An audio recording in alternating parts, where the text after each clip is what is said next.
Hi, I'm Kevin Robinson. I'm VP of Operations at yieldHUB. What is STDF? That's what I'm here to talk to you about. So STDF stands for Standard Test Data Format. It's a format of semiconductor data that you usually receive from wafer sort or final test, and it's a format that was agreed across many different semiconductor companies and across the test vendors like Teradyne and Advantest. These kinds of companies, they actually agreed to send the data out from their testers in the same format in order that that data can all go into data analysis systems. So STDF also, though, is a binary data format. This means that inside of those files is just ones and zeros.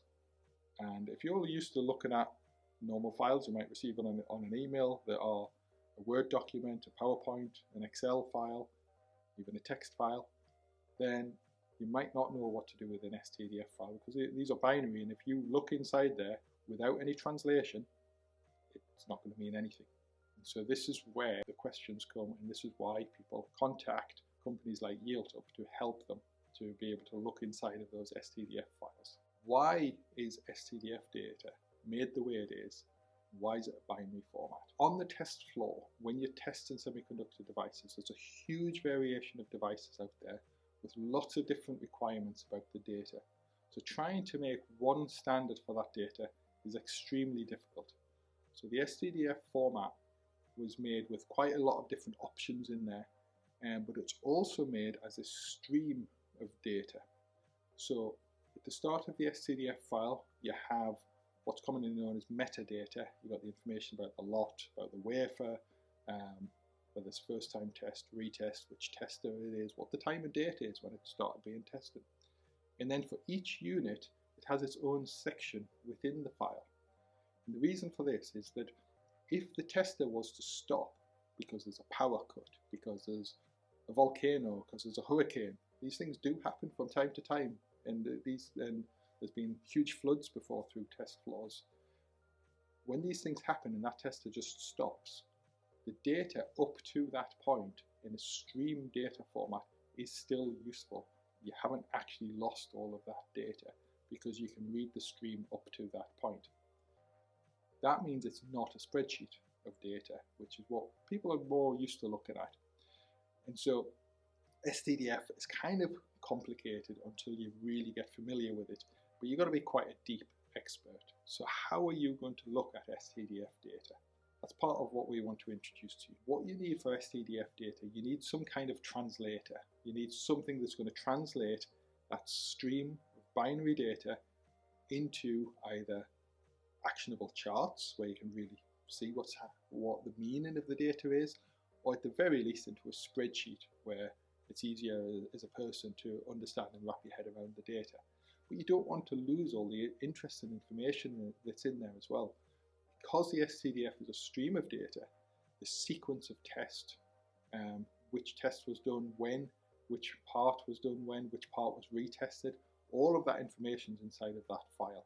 So it's really important when you're looking for some software to translate your STDF into actionable information, that it's a software that really takes into account all of these different kind of hidden gems of information that are there within that data file. So to give an example of how things work for our customers in yieldHUB, many of our customers use STDF data. It's the most used data format in the industry. The data comes into yieldHUB automatically. yieldHUB calculates statistics, it organizes the data, it stores the data, compresses the data. And then when the engineer wants the information, first of all, yieldHUB's already checked to see if there's any alerts against your criteria. It can already run automatic reports. But you can just click and get the charts you want. Find out which is your highest failing test, which is your highest failing bin. Look at your wafer maps, all of that kind of thing. It's just a couple of clicks of a mouse. You get all the information you want. And the key thing really is that this binary data that it's very hard to understand as a person without some help from the computer, that help is fully automated. It's not something that our customers even need to think about anymore. And then there's a little trick that really benefits our customers, and that is keep talking about STDF as a standard test data format. However, the specification for STDF is closer to a set of guidelines than it is to a firm standard. And so exactly how STDF gets used by different test houses does vary. Different test engineers, different testers, it varies. So if you're receiving data from ASE and then you receive data from AMCO, you might get a really simple difference in the data, just in that there might be multiple lot IDs. And one of those lot IDs may be in the lot ID field, another lot ID may be in another field, because these test houses have their own lot ID system from their MES system, and you may have your lot ID that's either from the fab or from your ERP system, and you want your lot ID in the lot ID field because that's your data, and that's how you want to look at it.